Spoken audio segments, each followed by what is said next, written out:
Troisième sujet qui est essentiel, qui entrera en vigueur en juin 2023, on nous disait la politique de concurrence, elle est petit bras face aux GAFAM. Ce que je pense ne pas être le cas. On vient de le voir encore, on va le voir dans quelques semaines. Amazon a quand même plié pour la première fois face à la Commission européenne. Et c'est important ce dont on parle. Rappelez-nous sur quel sujet Amazon a plié. Amazon, vous savez, a été accusé d'utiliser les informations non publiques de ses vendeurs sur la plateforme. Oui. Pour parfois leur faire concurrence. Elle avait peut-être parfois tendance à avantager les vendeurs qui utilisaient ses propres services. La Commission l'a fait, plier, puisque c'est dans la presse, on annonce que dans les prochaines semaines, les engagements d'Amazon entreront en vigueur. Bref, on nous expliquait que la politique de concurrence jouait petit bras face aux GAFAM. Très bien.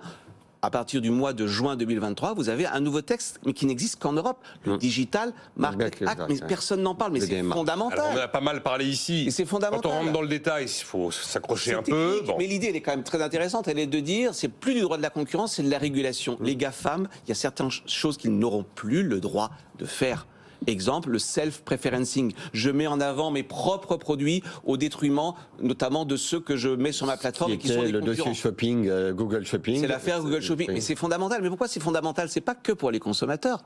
C'est notamment pour les entrepreneurs. Parce que ça ouvre des espaces, notamment pour toutes les applications pour lesquels les Européens sont très bons. On a un écosystème Internet extrêmement puissant. Donc on va remettre de la liberté, on va remettre de la contestabilité sur le marché. Ça va cesser d'être la loi du plus fort. Exactement. Simplement. Et donc je trouve que cette Europe-là, c'est une Europe qui impose, en tout cas, sinon au reste du monde, en tout cas, un certain nombre d'acteurs des règles. Je trouve que c'est quand même très optimiste. On est dans l'idée que l'Europe est une zone dans laquelle il y a des règles du jeu. Alors j'entends que les règles du jeu, ça n'est pas suffisant et qu'il faut de la politique